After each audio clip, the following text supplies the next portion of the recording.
Bueno, nosotros vamos a iniciar el día de hoy con nuestro mensaje, y ahí me disculpan si no volteo mucho para este lado para mirarlos, pero el cofre, como que da el sol ahí, y el cofre me da directamente aquí el sol, pero voy a tratar de mirarlos de todas maneras a ustedes, pero los amo también, mis hermanos, de este lado. Entonces, vamos a iniciar nosotros el día de hoy, hablando ahora. Ya se acerca un día muy especial para todos, puede decirlo, para muchos, y que es acerca de la Navidad.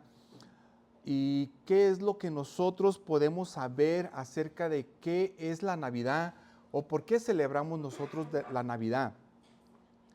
Quiero comentarles acerca de esto. Primeramente, quiero hablar un poquito de contexto de ustedes acerca de lo que es la Navidad, que a través de muchos años ha habido algunas diferentes opiniones acerca de lo que es la Navidad. Lo primero que podemos ver es que muchos dicen por ahí, pues se celebra el 25 de diciembre, pero pues no fue el día del nacimiento de Jesús, bíblicamente hablando. Y muy posible, sí, muy posible tienen razón, o sea, muy posible sí no nació en esa fecha el Señor Jesucristo, porque se habla en la Biblia acerca de que había pastores que estaban ahí, que los ángeles se la pasan a los pastores. Entonces, si hay pastores, muy seguramente era verano, en lo cual sacan sus ovejitas los pastores afuera. Entonces, muy probablemente sí fue en una fecha diferente. Pero como no es lo principal que se predica, que nosotros exactamente, como diciendo es que el 25 de diciembre es el nacimiento del Señor Jesús, no es lo principal, sino por qué vino Jesús, por qué nació, que eso es lo principal. Es lo que nosotros tenemos que saber y que conocer, por qué vino, por qué nació el Señor Jesucristo. Y es lo que vamos a ver también en la Biblia acerca de por qué, vamos a hablar sobre el nacimiento del Señor Jesucristo. Otra de las cosas que nosotros podemos estar escuchando allá afuera, tal vez en algunos videos, ahora que ya también se usan mucho las redes sociales, porque hay bastante información, pero bastante desinformación también. Mucha información muy mala, mucha información que no es verdad, no es bíblica, y que son especulaciones, o que tal vez lo dicen las personas solamente por querer decir, por querer contradecir tal vez a algunos. Entonces, otra de las cosas que vemos es de que, bueno, la Biblia no enseña o no dice que celebremos la Navidad. Bueno, lo que sí podemos ver en la Biblia es que sí hubo celebración por el nacimiento. Eso sí vemos. Los ángeles también celebraron, y también cantaron también, y también dijeron aleluya por aquel que ha nacido. Entonces sí vemos esa parte de que sí hay, sí hay. Ahora, de que nos digan que nosotros tenemos que hacer las cosas así de esta manera, pues muchas cosas no vienen que las hagamos de esa manera.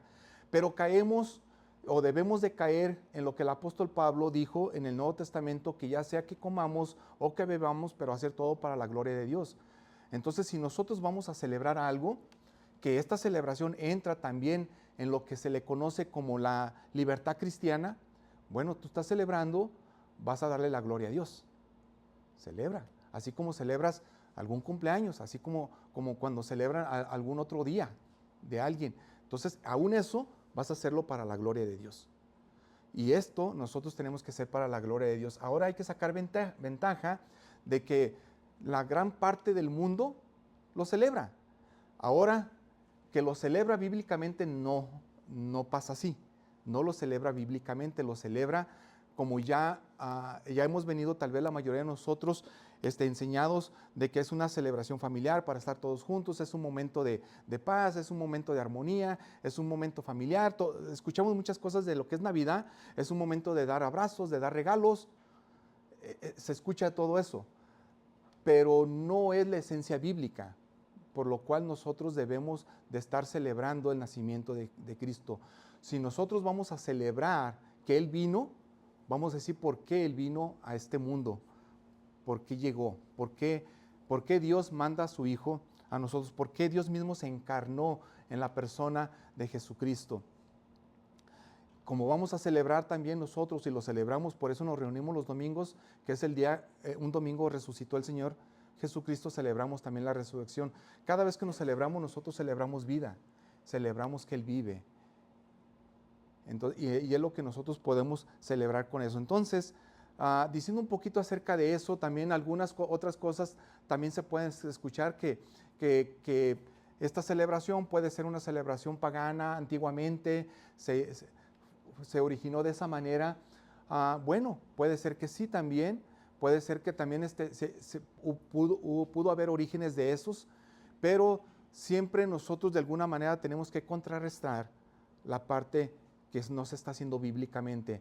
Así como muchos se pueden estar celebrando el Día de Brujas o Halloween de una manera no equivocada, que están celebrando la muerte en vez de la vida, puede ser, bueno, pues hay muchos que están celebrando el Día de la Reforma también en ese día. Y están celebrando una reforma que hubo en la iglesia para darle la gloria a Dios en el siglo XVI. Entonces, de alguna manera hay esas cosas que pueden ustedes estar escuchando. Les hablo de este contexto porque pues ya estamos a la mano, tenemos los celulares y a la mano están los videos ahí. Y hay mucho ahí. Entonces, vamos a aprender el día de hoy acerca de por qué nosotros vamos a celebrar Navidad. ¿Y qué es Navidad? ¿O por qué usted está celebrando Navidad? Quiero hablarle acerca del mensaje distorsionado en la actualidad, el día de hoy, acerca de la Navidad. La Navidad frecuentemente se convierte en para muchas familias, puro sentimentalismo vacío. Algo sentimental vacío. Es por eso que usted puede notar que para muchos es triste. Para muchos es mucha depresión, para muchos. ¿Por qué? Porque de alguna manera están separados, no están con la familia, algunos ya partieron, algunos no están porque recuerdan la parte familiar, la parte bonita, porque es bonito reunirnos en familia. Después ya vemos que ya algunos no están, entonces se vuelve algo triste para muchos. O están en otro país. Por ejemplo, los que emigramos y venimos acá, también esa parte golpea muchas veces, porque pues la otra parte de la familia está allá. Entonces una Navidad, pues vamos a estar sin los padres, vamos a estar sin algunos hermanos en sangre. Entonces, pero porque se ha puesto que es esa celebración navideña para estar en familia, pero sin una esencia bíblica y sin algo por qué celebramos el nacimiento de Cristo. Cuando usted celebra un cumpleaños de alguien, de algún niño, pues generalmente se le canta y se le da regalitos, es el centro, aunque sea un niño, es el centro de la celebración. Y eso casi nunca pasa en la Navidad, casi nunca Cristo es el centro en una reunión navideña. Entonces, parece ser que el celebrado pasa desapercibido. Parece ser que el que nació en ese día no se toma en cuenta o no sabemos por qué. Entonces, para muchos otros la Navidad es consumo materialista, superconsumo. Hay que consumir muchísimo para muchas familias en esas fechas porque son muchos regalos y a veces la lista es larga y hay que comprar. Hay veces que algunos hasta se endeudan. Las tarjetas de crédito se llenan para muchos en esos días. Para otros hay una espiritualidad superficial, pero sin arrepentimiento ni fe. Una historia enfatizada sin el peso doctrinal de la encarnación de Dios mismo en la persona de Jesús. Algo que nosotros vamos a aprender el día de hoy. También vamos a hablar de ese nacimiento milagroso, virginal, y también ese cumplimiento profético que se cumple en Cristo, llamándolo Emanuel, que quiere decir Dios con nosotros. Mateo, el Evangelio de Mateo, ya si van buscando este pasaje en sus Biblias, por favor, váyanlo buscando.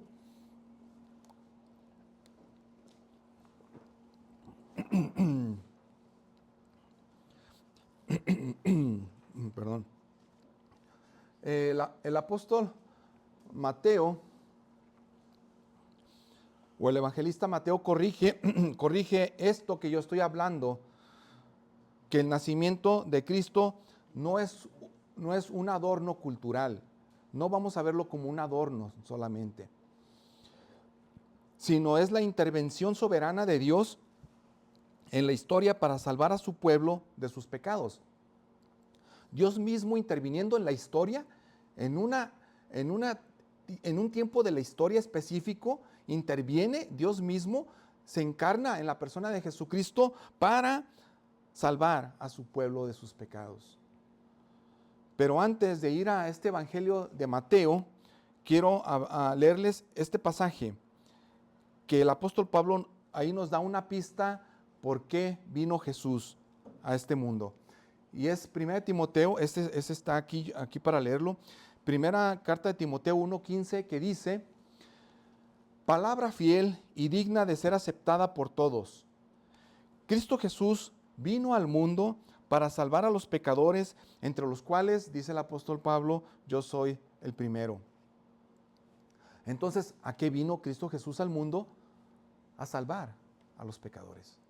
Ese fue el motivo por cual vino, ese fue el motivo de su nacimiento. Ahora sí, si nosotros vamos a Mateo, para que, no sé si tenga ese pasaje, pero si no, ahora sí, abra sus Biblias, ahí en Mateo capítulo 1, versículos del 1 en adelante. Y los primeros versículos es la genealogía del Señor Jesucristo, de dónde proviene. No vamos a leer todos esos versículos porque solamente son nombres de dónde viene Jesucristo, pero sí vamos a tocar algunos claves, por qué es que Mateo pone la genealogía en su evangelio. Porque es importante saber de los orígenes del Señor Jesucristo. Y lo que es del 1 al 16, vamos a leer solamente algunos versículos y después vamos a leer el 17.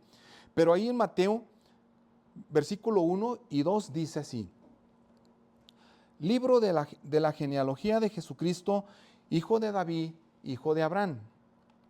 Y luego dice el versículo 2 ahí en sus Biblias: Abraham fue padre de Isaac, Isaac de Jacob, y Jacob de Judá y de sus hermanos. Entonces ahí viene ya Abraham, viene Isaac, Jacob y Judá y sus hermanos. Y ya después en el versículo 3 ya viene Judá, en el versículo 4 ya viene Aram, otros nombres, pero vamos a leer el versículo 5, ahí en sus Biblias.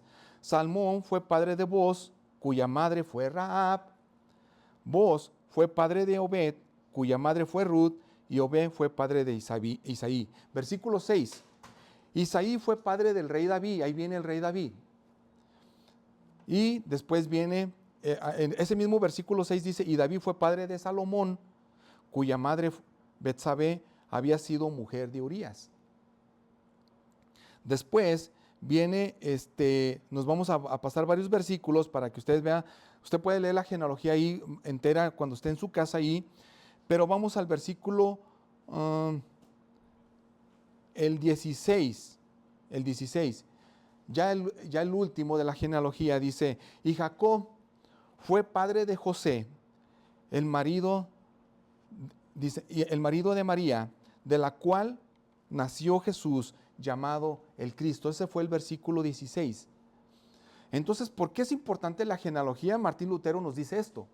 Martín Lutero fue un reformador en el siglo XVI, en los tiempos de la Reforma, el cual también tuvo que ver mucho de que nosotros ya el día de hoy pudiéramos estar leyendo nuestras Biblias y tener Biblia propia también en nuestro idioma. Él dice esto: la genealogía muestra que Cristo no se avergonzó de entrar en una familia llena de pecadores, por eso tampoco se avergüenza de llamar hermanos a los creyentes, a los cristianos, porque si llama hermanos a los cristianos. Por eso también se le conoce al Señor Jesucristo como el primogénito de los que ha resucitado entre la resurrección. Entonces, ¿por qué es importante la genealogía? Porque miren, para poder ser rey en esos tiempos bíblicos, para que ellos puedan ser rey principalmente de Israel, que es este pueblo donde nació el Señor Jesucristo, tenían que venir de una tribu en específico, y que era la tribu de Judá, y de ahí venían los reyes. Entonces nosotros vemos que sí, Jesús venía de la tribu de Judá, y se le conoce al Señor Jesucristo como el León de Judá. Entonces viene de esa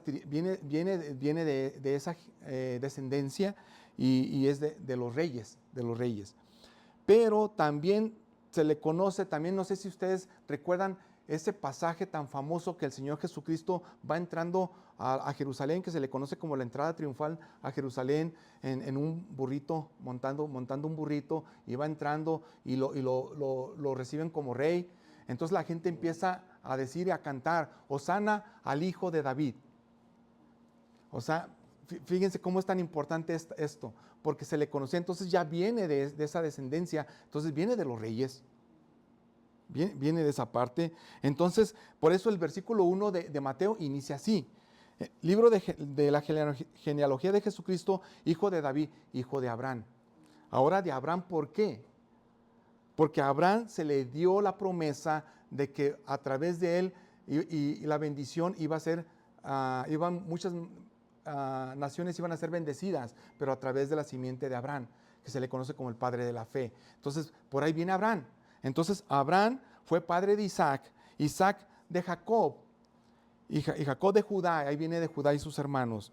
Es por eso que yo también le leí también los versículos de cómo viene esa descendencia del Señor Jesús, cosa que los fariseos de ese tiempo o los supuestos espirituales de ese tiempo, líderes espirituales, no querían juntarse con otros pueblos paganos porque pues le decían, ellos no son escogidos, todo tiene que salir de aquí. Sin embargo, Dios manda a su Hijo a perdonar los pecados no solamente de su pueblo, sino hablando étnicamente de los demás pueblos, de todas las naciones. Por eso usted y yo podemos estar aquí, porque somos gentiles, por decirlo así, no somos judíos, no nacimos allá, pero somos de acá.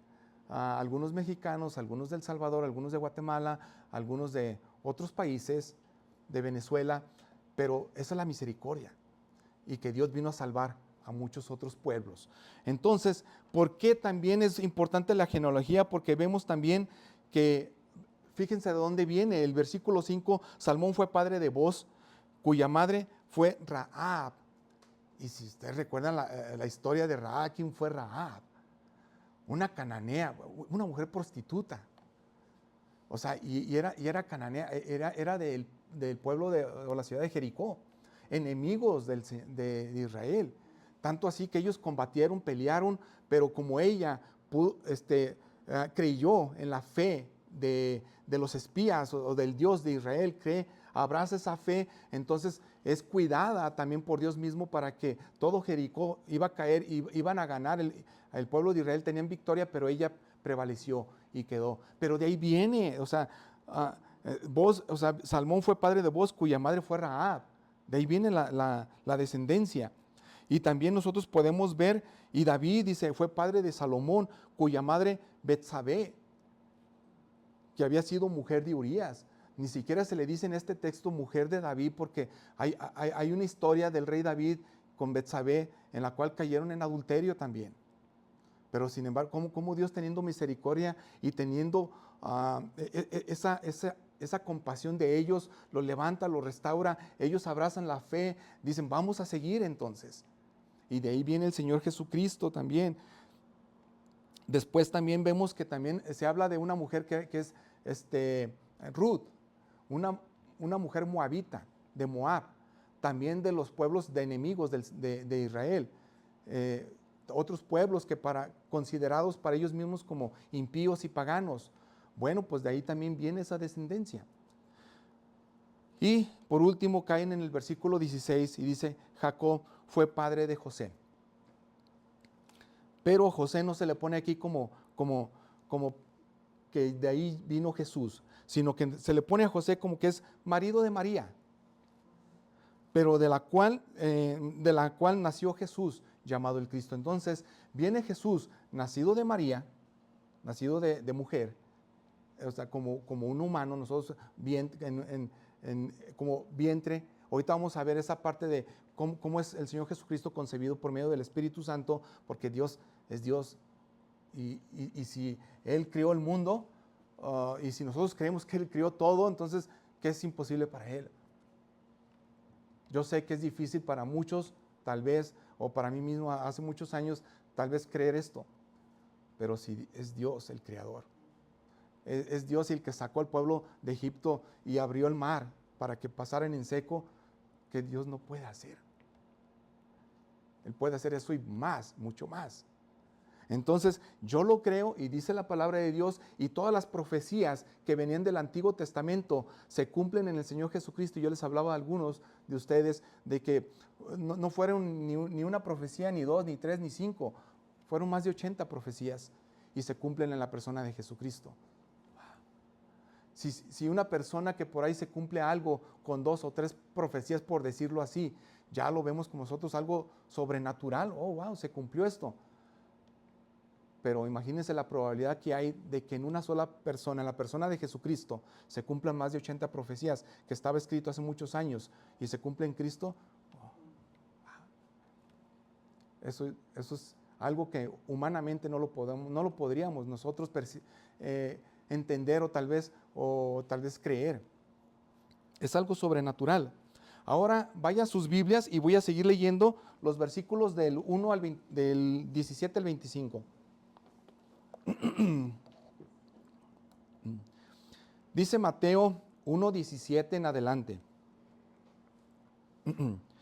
De manera que todas las generaciones desde Abraham hasta David son 14 generaciones, y desde David hasta la deportación a Babilonia 14 generaciones, desde la deportación a Babilonia hasta Cristo 14 generaciones. Y ahora sí dice el 18. El nacimiento de Jesucristo fue como sigue. Cuando su madre María, comprometida para casarse con José, antes de que se llevara a cabo el matrimonio, se halló que había concebido por obra del Espíritu Santo. Entonces, dice el 19, entonces José, su marido, siendo un hombre justo y no queriendo denunciarla públicamente, quiso abandonarla en secreto. Pero mientras pensaba en esto, se le apareció en sueños un ángel del Señor, diciéndole, José, hijo de David, también a José venía también de esa descendencia, hijo de David, no temas recibir a María, tu mujer, porque el niño que se ha engendrado en ella es del Espíritu Santo. Y dará a luz un hijo, y le pondrás por nombre Jesús, porque él salvará a su pueblo de sus pecados. Todo esto sucedió para que se cumpliera lo que el Señor había hablado por medio del profeta diciendo, el versículo 23, he aquí, la Virgen concebirá y dará a luz un hijo, y le pondrán por nombre Emmanuel, que traducido significa Dios con nosotros. 24. Cuando José despertó del sueño, hizo como el ángel del Señor le había mandado, y tomó consigo a María, su mujer, y la conservó virgen hasta que dio a luz un hijo, y le puso por nombre Jesús. Incline su rostro, por favor, vamos a hacer una pequeña oración. Padre, gracias Dios por tu palabra. Gracias Dios porque tú tuviste a bien, Señor, hacer esto que estamos nosotros leyendo, que para nosotros puede ser perturbador. Pero Padre, sabemos que tú haces cosas maravillosas, increíbles, cosas que si los milagros fueran lógicamente creíbles o lógicamente entendibles, pues no serían milagros.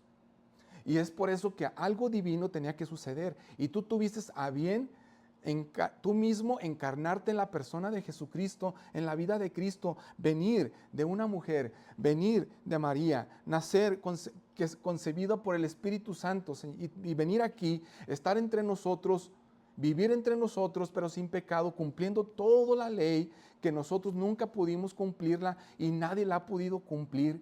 Y Él lo hizo. Y solamente así calificando para que sea nuestro Salvador, porque Él es el que iba a salvar a los pecados de todo aquel que en Él cree. Y si aquí, Señor, hay personas que creemos esto, perdónale sus pecados, perdona nuestros pecados y ayúdanos, porque eres el único que puede salvarnos. En el nombre de Jesús oramos. Amén. Amén. Este pasaje narra el anuncio del nacimiento de Jesús, quien es concebido por el Espíritu Santo. Ahorita vamos a hablar un poquito más de eso. Y se destaca la obediencia de José. Ahí vemos que también algo importante que ver es que José obedeció. Se destaca la obediencia de José al recibir el mensaje de un ángel y su rol en la historia de la salvación. También hay algo muy importante en José, ese rol de ser padre adoptivo. La profecía de Isaías se cumple al nombrar a Jesús como Emmanuel, que traducido quiere decir, Emmanuel es Dios con nosotros. Ahora Dios mismo andando con nosotros. Aquí. Ya no en los cielos, ya no diciendo, Señor, pues donde quiera que estás en los cielos, estás en tu trono. No, en ese momento, Emmanuel era Dios con nosotros, estaba con nosotros. Caminaba con los demás humanos, caminaba con las demás personas, comía, o sea, creció como un bebé como los demás. Lo alimentaron, o sea, él tuvo la vida como una persona más. Era verdaderamente humano, pero verdaderamente Dios también. En su momento, él tenía que hacer la obra y la misión por la cual fue enviado.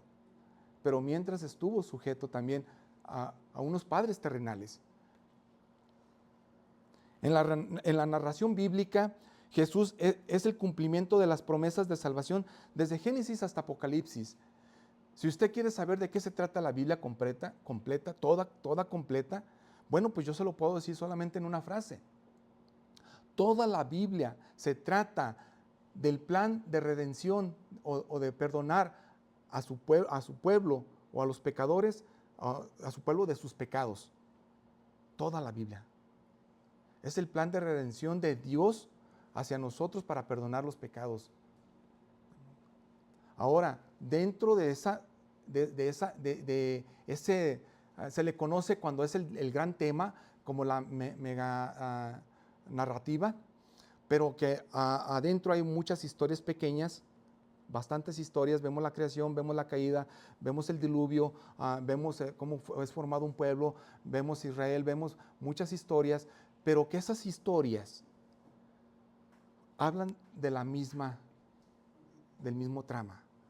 Desde Génesis hasta Apocalipsis, la venida del Mesías, profetizado en el Antiguo Testamento, y en el Nuevo Testamento, el Mesías que vino, nació, vivió, murió y resucitó para salvarnos. Y todo llega. ¿Por qué han pasado tantos años? ¿Por qué han pasado tantos años? Y aquellos que han estado en contra de la Biblia, o son esas personas antibíblicos, antidios, ateos, ¿por qué han estado y han pasado tantos años y no encuentran error? ¿Por qué? Porque es la palabra de Dios. ¿Quién va a poder con eso? O sea, si Dios quiso que muchos escribieran hace 3000 años de esta misma narrativa en especial, y que muchos otros escribieron en otra época del tiempo que ni siquiera se conocieron, otra cultura, otro idioma tal vez, y que todo encaja, ¿cómo puede ser eso posible? Solamente inspirado por el Espíritu Santo. Entonces, eso es la Biblia. Dios cumple sus promesas al enviarnos a Jesús, el Emmanuel, quien nos salva del pecado y se convierte en nuestra presente ayuda en tiempos difíciles, hoy para nosotros también. Quiero hablarles de algo que pasó en 1961. Un meteorólogo que descubrió patrones antes no conocidos, que se le llamó a ese patrón o a ese efecto, efecto mariposa se le llamó. En 1961, el meteorólogo Edward Lorenz descubrió por accidente que lo que hoy llamamos el efecto mariposa. Mientras corría simulaciones climáticas, introdujo un número redondeado en lugar de un valor exacto, lo cual causó un resultado completamente diferente a lo que antes los otros habían descubierto. Lorenz, esta persona, concluyó que detrás del caos aparente existe un orden invisible. O sea, él descubre y dice, hay un orden. Esto no puede ser causado por ¿cómo se dice? Por casualidad, al azar. Hay algo totalmente ordenado. Debe de haber un ser inteligente en esto. Y la genealogía de Mateo parece que viene un caos de pecadores. Reyes, además incluso hay reyes corruptos que se nombraron. Exilios, traiciones, errores humanos en la genealogía del Señor Jesucristo y muchas circunstancias improbables como el nacimiento virginal.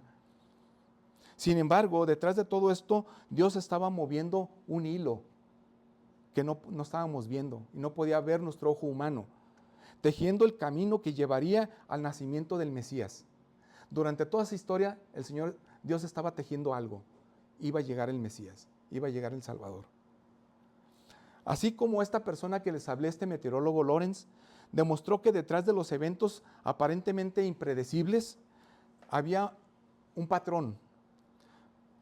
Y ese patrón era de que había una causa, ese efecto era por una causa. Y se encontró que había una causa primera, y esa tenía que ser Dios, alguien inteligente que hacía todo esto con orden, una creación muy ordenada. Mateo demuestra que en la historia humana hay una mano soberana llevando todo hacia el cumplimiento del plan divino y el nacimiento de Emanuel. Vamos a ver qué tanto alcanzamos a ver, pero vamos a ver el origen divino del nacimiento del Señor Jesús. El Evangelio de Mateo, bueno, Mateo lo escribe, este Evangelio, y Mateo era antes de ser llamado por el Señor Jesucristo a que fuera uno de sus discípulos, pues él se le conocía como un publicano, un recaudador de impuestos. Alguien odiado por los mismos judíos porque esa persona que recaudaba impuestos a los mismos judíos lo tenían como una persona traicionera y lo odiaban porque estaba trabajando para Roma.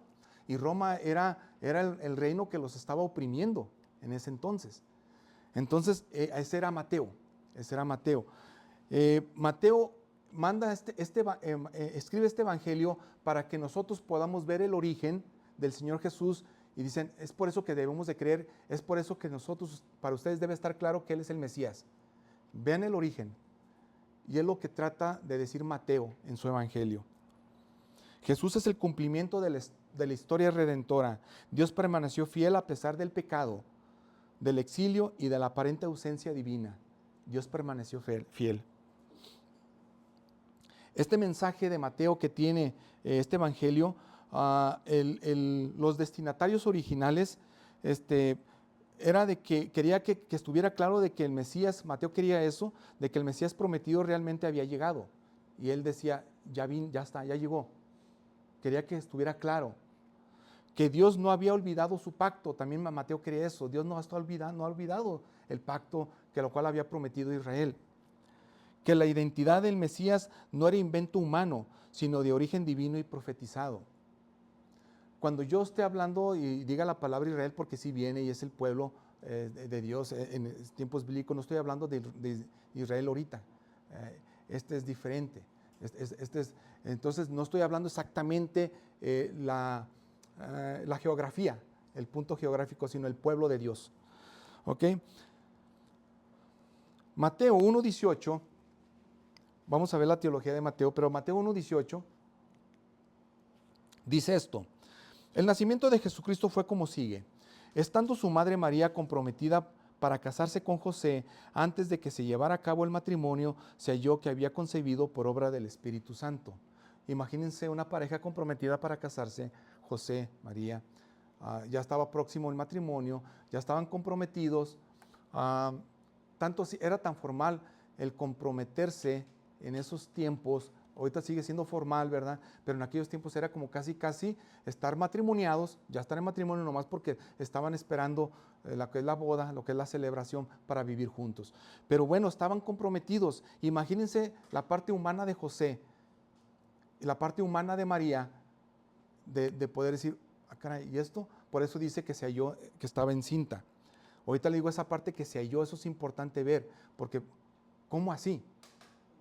Esa es la obra de Dios, Entonces, dice que su madre, estando su madre, o sea, de Jesús, María comprometida para casarse con José, antes de que se llevara a cabo el matrimonio, se halló que había concebido por obra del Espíritu Santo. Aquí la parte esto que dice Martín Lutero, no lo tenía aquí, pero dice que el nacimiento virginal es un milagro que proclama que la salvación viene de la sola gracia sin contribución humana. Solamente Dios hace esto. No hay contribución humana que tú quieras aportar o ayudar. Yo pongo esta parte para que venga Jesús. Eso lo hizo Dios. Y solamente les avisó, solamente les dijo. Incluso lo tenían que ver como un privilegio. Porque ellos, María y José, en esos tiempos ya estaban esperando el Mesías. Ya lo estaban esperando. ¿Eran creyentes? Sí, eran creyentes. Ya lo estaban esperando. De que eran piadosos en alguna manera sí, porque fueron obedientes. O sea, nosotros no vemos algo en la parte de aquí de la desobediencia o la rebeldía, se sujetaron, pero tuvo que aparecerse los ángeles. Ahorita vamos a hablar de eso. para poder ellos decir, oh, entonces sí, se tuvo que aparecer ángeles ahí con ellos. Entonces, cuando vemos el origen es que es el comienzo. Mateo presenta una nueva creación en Cristo, en Cristo Jesús. Dice que estaba desposada o que estaba comprometida. Es un compromiso legal más fuerte que un noviazgo que conocemos hoy, actual. Casi equivalente a un matrimonio, lo que yo les estaba hablando. Esto es importante porque era necesario que además estaba profetizado que Jesús vendría de mujer. O sea, cuando dice de mujer o virgen, es sin casar, no de relación sexual. ¿Ok? Vamos a regresar nosotros al versículo 16. Dice, Jacob fue padre de José, el marido de María, de la cual nació Jesús, llamado el Cristo. Entonces dice, Jacob fue padre de José, el marido de María, de la cual nació el Cristo. Nosotros hasta aquí podemos ver, y también cuando le dice Mateo, cuando dice, es que él va a ser llamado, le pondrás por nombre Jesús, que será llamado Emmanuel. Esto está profetizado en Isaías, aproximadamente 1500 antes, Isaías 7:14, que dice que por tanto el Señor mismo les dará una señal. Una virgen concebirá y dará a luz un hijo y le pondrá por nombre Emmanuel. Casi 1500 años antes, profetizando esto. Y ya viene con Mateo, y Mateo dice, por eso Mateo escribe y dice, Él es el Mesías, Él es el Emmanuel, Él es Dios con nosotros. Hay algo que nosotros tenemos que ver, que también, si vamos a Isaías, podemos ir un poco o un mucho más antes a Génesis. Génesis 3:15, donde se dice que también venía de una mujer. Y dice, pondré enemistad cuando Dios mismo está dando ahora sí la parte de la consecuencia de la desobediencia del pecado o el castigo por el pecado, Adán, Eva, la serpiente. Entonces ya le dice a la serpiente, pondré enemistad entre tú y la mujer. Esta es la primera profecía que se ve en la Biblia de Cristo. Se le llama protoevangelio. Proto es viejo, un evangelio muy viejo.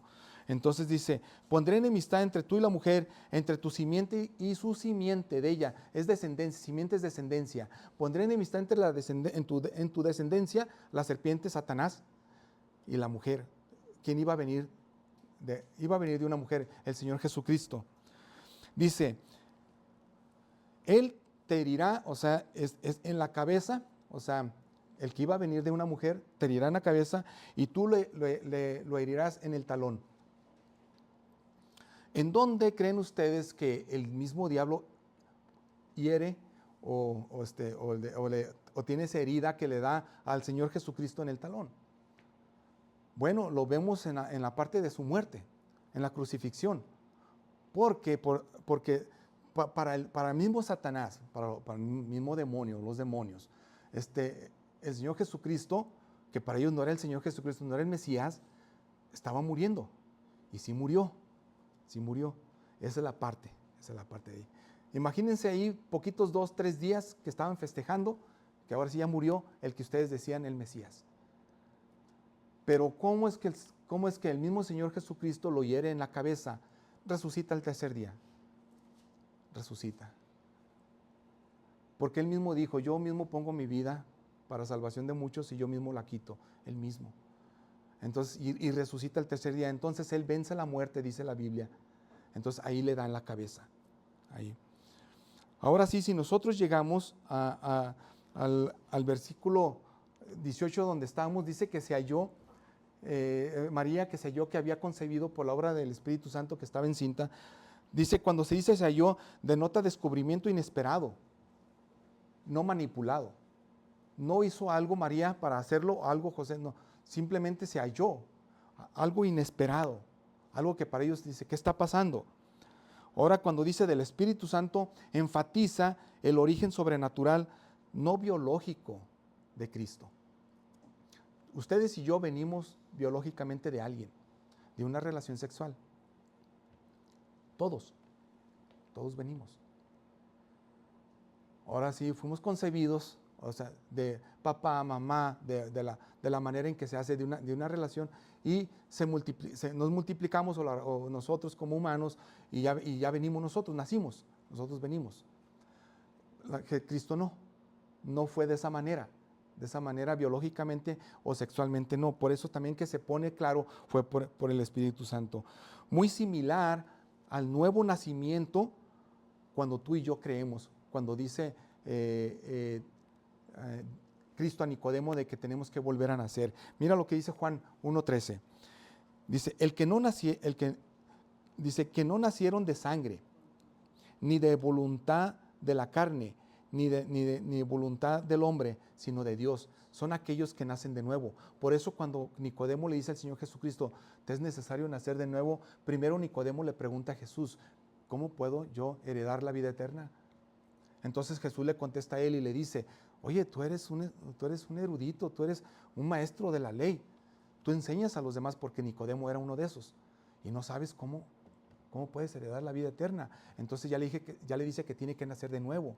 Y todavía Nicodemo diciendo, pero ¿cómo puedo yo, siendo viejo, entrar al vientre de mi madre otra vez y volver a nacer? Entonces ya le tiene que explicar el Señor Jesucristo y le dice, no es que no nacieran de sangre, ni de voluntad de carne, ni de voluntad de hombre, sino de Dios. Nacimiento espiritual. Y todo aquel que cree, todo aquel que se arrepiente de sus pecados, todo aquel que le dice, Señor, ayúdame, perdóname, hay un nuevo nacimiento. Dice 2 Corintios 5:17, creo que es, dice, el que cree en Cristo nueva criatura es. Las cosas viejas pasaron aquí, todas son hechas nuevas. Sí son hechas nuevas. Las cosas sí pasaron, todas aquellas. Arrastramos cosas, sí arrastramos cosas, sí traemos cosas, pero de alguna manera nosotros empezamos a vivir una vida nueva. La concepción virginal es un acto soberano de Dios que inaugura la nueva humanidad redimida. María también estaba desconcertada. Miren lo que dice Lucas. Este es otro evangelista. Lucas 1:34-35. Entonces María dijo al ángel, fíjense, ahora sí María, desconcertada, ¿cómo será esto? Puesto que yo soy virgen. Estaba próximo el matrimonio. Apenas se iban a casar, apenas. Era virgen. Cuando se dice la palabra virgen, cuando estemos escuchando bíblicamente la palabra virgen, que no se le venga a su mente, o si se le viene, pues ya hay que arreglar eso.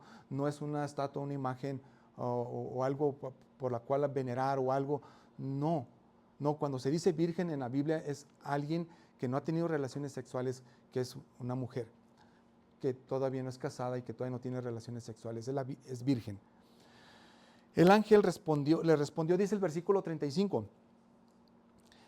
y le explica a María, el Espíritu Santo vendrá sobre ti, y el poder del Altísimo te cubrirá con su sombra. Por eso el niño que nacerá será llamado Hijo de Dios. Por eso se le conoce como Hijo de Dios. Por eso es que en la genealogía, cuando se nombra a José, se dice el marido de María, del cual, ahora sí, de María, nació Jesús. Porque no era padre biológico José. Por eso es importante aprender todo esto, para poder decir, wow, esto es increíble. Y esto nos lo dijeron ellos para que estuviera claro para nosotros. Y como ya les había traído yo a Génesis, esto estaba planeado desde el principio. Miren que Jesús iba a venir. Otro evangelista que es Juan, otro apóstol, él dice esto en el capítulo 1, versículos del 1 al 3. Dice, y en el principio, así como empieza Génesis, empieza Juan. En el principio ya existía el Verbo. Y el Verbo estaba con Dios y el Verbo era Dios. Él estaba en el principio con Dios. Todas las cosas fueron hechas por medio de Él y sin Él nada de lo que ha sido hecho fue hecho. ¿De quién está hablando aquí? ¿Quién es el Verbo? Según el mismo evangelista, en el versículo 14, Jesús es el Verbo hecho carne. Y ahí nos dice en el versículo 14, ese Verbo fue hecho carne en Jesús. Sí dice eso, ¿verdad? El versículo 14, fue hecho carne. Entonces estamos hablando de Jesús. Entonces en el principio ya existía aquí en Jesús, ya estaba esto. Esto ya estaba. Esto no fue como algo de Dios como diciendo, híjole, ya pecaron esto. Imagínense en el Edén, y ya desobedecieron. No me esperaba que estos desobedecieran. Porque Dios creando, Dios, si Él es el creador y Él crea todo lo demás, y si Dios es el todopoderoso, es el perfecto, es el santo, entonces todo lo que es creación no va a ser Dios mismo. Entonces todo lo que más es falible. ¿Qué quiere decir? Que es con posibilidad de errores, de fallar. Y ahí estamos nosotros. Y nosotros somos creación de Dios. Propensos a fallar. ¿A poco no fallamos? Propensos a pecar. Propensos a nosotros a ser rebeldes, a contestar, a desobedecer. Así somos nosotros. Dice la misma Biblia que la misma naturaleza está también como en gemidos, pidiendo también esa misma misericordia de Dios, esa misma venida del Señor Jesucristo, porque la misma naturaleza también está también en la parte de la que es creación y también fallando. Por eso los desastres naturales, tantas cosas que pasan también. Así como una semilla no puede germinar sin vida interna, María concibió no por intervención humana, sino por la vida impartida del Espíritu Santo. La salvación tampoco nace del esfuerzo humano, sino de la obra soberana y redentora de Dios. También el nuevo nacimiento de nosotros no nace por esfuerzo humano. Nosotros nacimos de nuevo también por obra divina también, porque Él hace las cosas. Nosotros no podemos. Lo único con lo que contribuimos nosotros es con nuestro pecado. Aquí estoy, Dios, perdóname. Y Él haciendo un nuevo nacimiento. Él quitando un corazón de piedra y poniendo un corazón de carne, ¿sí? Dice Jeremías. Él hace un trasplante de corazón, ni siquiera hace una reparación. Ni siquiera dice, ok, te voy a acomodar, te voy a medio reparar la fachada. No. Una transformación completa. Quita un corazón y pone otro corazón. Eso es lo que hace Dios. ¿Y quién hace eso? Nosotros no podríamos hacerlo. Tiene que ser divino. ¿Cómo puede entonces cambiar tu perspectiva esto que estamos leyendo y aprendiendo en la próxima celebración de Navidad? ¿Cómo va a cambiar esto? ¿Vamos a seguir celebrando igual? Responde también esto. Respondamos esto. ¿Reconoces el nacimiento de Cristo como un acto sobrenatural de Dios o simplemente como una tradición? El niñito, Dios, el niño. O sea, hay mucha tradición que solamente por tradición se hace. Yo no estoy en contra, mis hermanos, de que se arreglen, incluso somos parte de que nosotros arreglamos o de poner arbolito o poner nacimiento. No estoy en contra de eso, mis hermanos. Ahí entra la libertad cristiana, pero solamente ¿por qué lo vamos a hacer?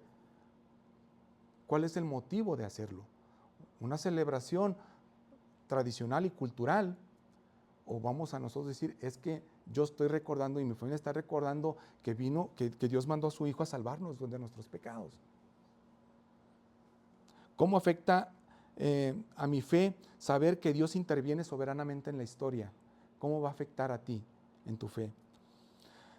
Afirma la doctrina histórica con la concepción virginal que Dios tuvo. O sea, la cultura, la historia, afírmalo, pero con esa parte de concepción sobrenatural que solamente Dios pudo haber hecho.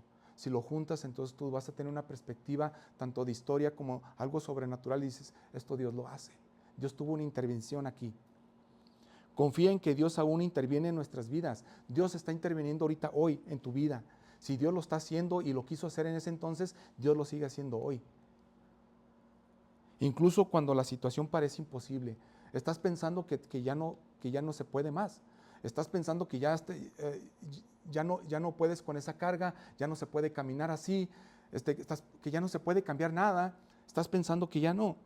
Pues aún en esa parte que parece imposible, Dios va a obrar allí. Pero hay que creerlo, hay que abrazar eso. Reconoce que la salvación no es un producto de la voluntad humana, sino de la iniciativa divina. Dios, si tú estás aquí y yo estoy aquí, no es meramente porque yo quise, quiero darte esta noticia. Sí, yo quise, y yo sé que ustedes pueden decir, yo me levanté, yo me puse mis calcetines, yo hice esto, me puse mi chamarra y me quise venir. Sí, tú lo hiciste, pero hay una intervención divina que es antes, para que tú estés aquí. Si Dios no quisiera que tú estuvieras aquí, simplemente no estás. Y incluso si Dios no quisiera que estuviéramos en esta tierra, nada más te fulmina. Podemos desaparecer, si Dios quisiera. Así como desaparecieron algunos otros también. Pero Dios quiere que estemos y que estemos escuchando, que estemos aprendiendo, que nosotros podamos hacer esto también, para que nosotros podamos transmitirlo a nuestros hijos también, y para que ellos puedan creer mucho antes que tal vez nosotros cuando creímos. Vamos a hablar un poco de la justicia compasiva de José. Y quiero leerle los versículos del 19 al 21. Si usted tiene buena vista, puede verlo aquí, pero si no, vaya a sus Biblias. Mateo 1, 19 al 21 dice, entonces José, vamos a hablar ahora de José. Su marido, está hablando del marido de María. Entonces José, su marido, siendo un hombre justo, fíjese José, siendo un hombre justo y no queriendo denunciarla públicamente, quiso abandonarla en secreto. Pero mientras pensaba en esto, se le apareció en sueños un ángel del Señor diciendo, José, dice el ángel, hijo de David, porque también José venía de la tribu de David, también era de Belén, no temas recibir a María tu mujer, porque el niño que se ha engendrado en ella es del Espíritu Santo. Y dará a luz un hijo y le pondrá por nombre Jesús, que él salvará a su pueblo de sus pecados. Y un ángel se le aparece.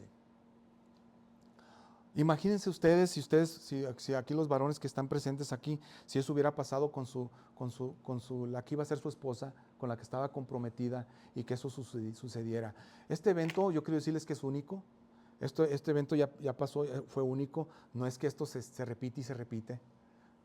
Eso pasó y pasó una sola vez. Pero imaginémonos que sucediera en la parte de nosotros. ¿Qué vamos a pensar? ¿Cómo vamos a reaccionar? Pero aquí tiene que ver algo. Si Dios está escogiendo a María, si está escogiendo a esta pareja, entonces ya sabía que se iban a turbar, que iban a reaccionar de esa manera. ¿Cómo es posible? José ya quería, como era justo, noble, no queriendo denunciarla públicamente, porque en esos tiempos se denunciaban, y ¿saben qué les pasaba a esas personas que cometían ese adulterio? Eran apedreadas, las mataban. Si se denunciaba públicamente, era muerte. En ese entonces quiso abandonarla mejor en secreto. Mejor me voy, mejor me retiro. Mira, sí había planes, pero fíjate que mejor así le dejamos y mejor me voy. Pero el versículo 20 dice, mientras todavía pensaba en eso, imagínense él maquinando y todas esas cosas ahí, pensando en cómo me voy, cómo me desaparezco, cómo le hago, yo me quiero ir. Imagínense él como diciendo, trágame tierra. José, ¿qué hago aquí? Aquí no es. Todavía pensando en eso, se le apareció en sueños un ángel del Señor y le dice, José, hijo de David, no temas recibir a María tu mujer, porque el niño que se ha engendrado en ella del Espíritu Santo es, y dará a luz un hijo, y le pondrás por nombre, y todavía le dice, le pondrás por nombre Jesús, hasta tú le vas a poner el nombre, que él salvará a su pueblo de sus pecados. Ya estaban esperando al Mesías. Ahora fueron seleccionados, fueron escogidos para que ahí venga el Mesías. Tenían que verlo como un privilegio también. Por eso es que también ya después, también a María se le dice, bienaventurada entre todas las mujeres, bendito es el fruto de tu vientre. María. O sea, era un privilegio eso, traer al Mesías, educar al Mesías, criarlo, el que iba a salvar a su pueblo de sus pecados. Aquí vemos cómo el cumplimiento de las promesas divinas desafía nuestra lógica humana de nosotros. Aquí hay un desafío. Lo que Dios va a hacer va a desafiarlos en su lógica de ustedes. En tu perspectiva y la mía humana, ahí hay un desafío. Tiene que ser algo sobrenatural. Y nos invita a confiar en el plan de Dios, no en el de nosotros. Nuestros planes tienen que estar en segundo término. Tu plan, el tuyo y el mío, las metas, que es bueno hacer metas, y ahí viene enero, mis hermanos, regularmente hacemos mes de hacer planes, hacer metas, ahora sí hay que adelgazar, y nunca pasa eso, ¿verdad? Ahora sí vamos a hacer lo otro, ahora sí vamos a aprender inglés, y nunca pasa eso. Pero bueno, pero es momento de eso. Pero entonces tus planes y tus propósitos quedan en segundo término. Ahora, si te guías por el propósito de Dios y te sujetas a eso, entonces Él es el que no se va a equivocar. Así como José enfrentó dudas e incertidumbre, pero escogió la obediencia y la fe, así tú también obedece y escoge la obediencia y la fe. Abrazo. Tienes que escoger. Sí, tienes que escoger. Pero ¿sabes qué? Una vez que ya fuiste abierto y tus ojos son abiertos y llega la luz, entonces yo escojo obedecer. Por eso la Biblia dice también, mientras que de ti sea, busca la paz entre todos. Y también dice, busca la santidad. Y también dice, ama a tu prójimo. También dice, sujétate también. También como habla del matrimonio también. O sea, cómo son los roles en el matrimonio. También cómo lo dice. Haz esto al varón, le dice, haz esto, ama. Ama a tu esposa así como Cristo amó a la iglesia. Así sacrificialmente. Y cómo le dice a la esposa, tú respeta a tu marido, sujétate, así como la iglesia se sujeta a Cristo, que es la cabeza. Entonces escoges y dices, yo quiero obedecer. Yo quiero hacer esto porque ya viví tantos años desobedeciendo. Ya viví tantos años ofendiendo a Dios. Ya viví tantos años de una forma tradicional, de una forma que lo que todo me trajo fue un caos. Ya fueron muchos años. Yo escojo obedecer. Este mismo compromiso se nos presenta recordándonos que Dios está con nosotros en nuestros desafíos diarios y garantiza su presencia y guía a través de Jesucristo, que Él es el Emanuel. Imagínate el Emanuel, que quiere decir Dios con nosotros, es que Él está. Por eso cuando el Señor Jesucristo los comisiona, ahí lo que se le conoce como la Gran Comisión, en Mateo 28, 19 y 20, que dice, vayan y prediquen, enseñen, vayan a todas las naciones, todos los pueblos que pueden ser conocidos para ustedes, vayan y prediquen, bautizándonos en nombre del Padre, del Hijo y del Espíritu Santo y enseñándoles todas las cosas que yo les he dicho, que guarden. Pero dice, y el siguiente versículo dice, pero aquí yo estoy con ustedes todos los días hasta el fin del mundo. Dios con nosotros. No es que Dios nos está mandando a hacer algo y Él se quita. A ver, ¿cómo le haces? Yo te mando a hacer esto, pero ahí te las arreglas.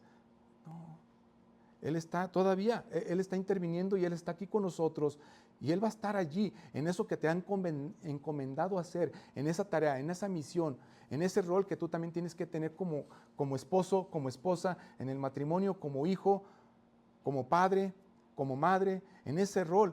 Si te dice, es que la Biblia está, lo que tenemos que hacer, esto lo tienes que hacer, voy a estar allí todos los días hasta el fin del mundo. No vas a estar solo. Hablando ya de la confirmación del nacimiento virginal, esa revelación sobrenatural asegura que Jesús es verdaderamente el Hijo de Dios.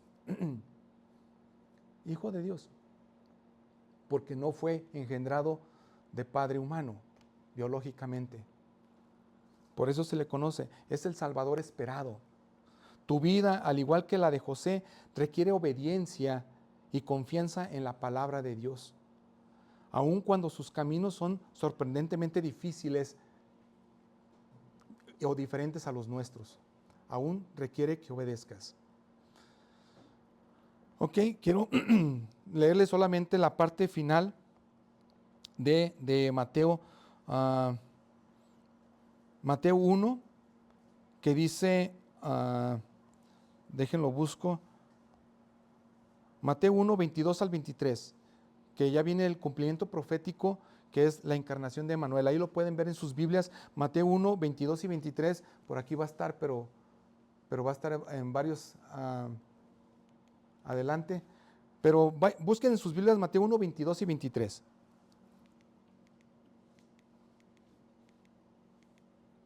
Mateo 1, 22 y 23.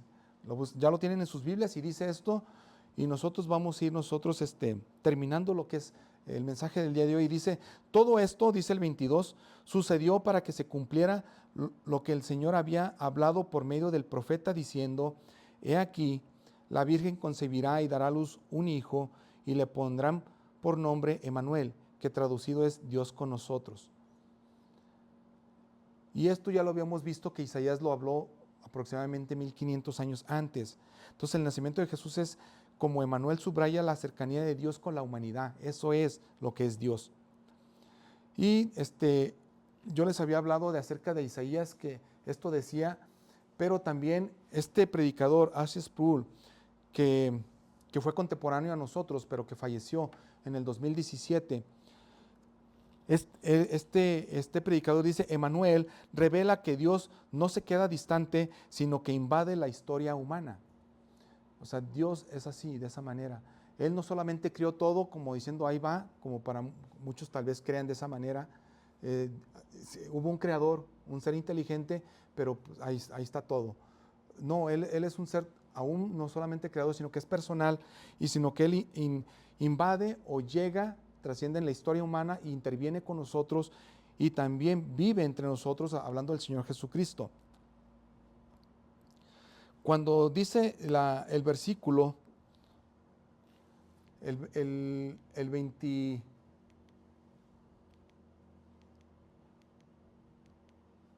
24 y el 25, los versículos 24 y 25, ahí en sus Biblias, quiero leerles, y dice que cuando José despertó del sueño, hizo como el ángel del Señor le había mandado y tomó consigo a María como su mujer y la conservó virgen hasta que dio a luz un hijo y le puso por nombre Jesús. Entonces, esto es lo que vemos, o sea, cómo es la historia del nacimiento de Cristo y cómo vemos que mientras que estaba el embarazo, José también cuida de ella, nace ahí, ellos vivieron también como pareja después. Vemos también en Marcos capítulo 6, vemos que también entonces ya vienen los hermanos, o como le quieren llamar tal vez muchos de ustedes, o medios hermanos, porque ahora sí eran de papá y mamá, los hermanos de Jesús, o los medios hermanos de Jesús, ya vemos también, pero mientras sucedió esto. Y José la cuidó, así como mandó el ángel, y la conservó virgen hasta que dio a luz un hijo y le puso por nombre Jesús. Quiero que incline su rostro y vamos a orar, por favor.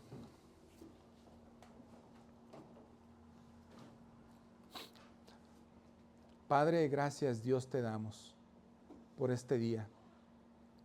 Gracias mi Dios porque has sido bueno para con nosotros. Señor, pero a veces nosotros solamente tal vez podríamos expresar que has sido bueno, Señor, porque tú nos has dado muchas cosas. Y claro, muchas que ni siquiera merecemos. Pero sobre todo, Señor, has sido bueno para con nosotros en que tú decidiste intervenir en la historia, Señor, encarnándote tú mismo, Señor, en la persona de Jesucristo, mandando tu propio Hijo a nacer, a que estuviera entre nosotros, caminara entre nosotros, viviera entre nosotros, pero sin pecado, Señor, y que eso, Señor, pudo haber hecho que Jesús, Señor, viviera aquí como verdaderamente humano, verdaderamente Dios, pero llegar hasta la cruz del Calvario, porque era necesario que pagara, Señor, por nuestros pecados, porque dice tu palabra que la paga del pecado es muerte. Señor, si no hubiera pagado tu Hijo Jesucristo, pagamos nosotros. Pero ahora, Señor, yo creo eso, que Él es mi sustituto y que Él, ahora creyendo yo, Señor, mis pecados son perdonados. Mi paga, Señor, así como cuando Él estuvo ahí crucificado y murió, dijo, todo ha sido consumido, todo ha sido pagado. Señor, ayúdanos a poder abrazar esto y que esta Navidad, Señor, que esta fecha que muchos se festejan o la festejamos de una manera en la cual recordamos que tú naciste, podamos ver por qué viniste, por qué naciste, por qué llegaste.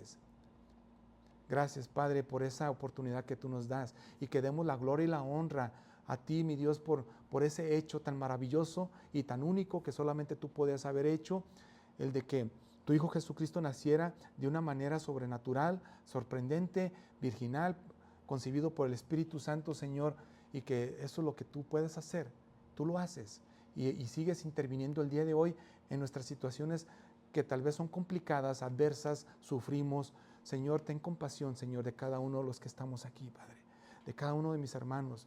Señor, ayúdalos en la situación que ellos tengan que vivir. Padre, cuídales también y protégeles, ten misericordia. Estamos, Señor, aquí pidiéndote perdón y perdona sus pecados y sálvales, mi Dios. Gracias por esto. En el nombre de Cristo Jesús oramos. Amén. Amén.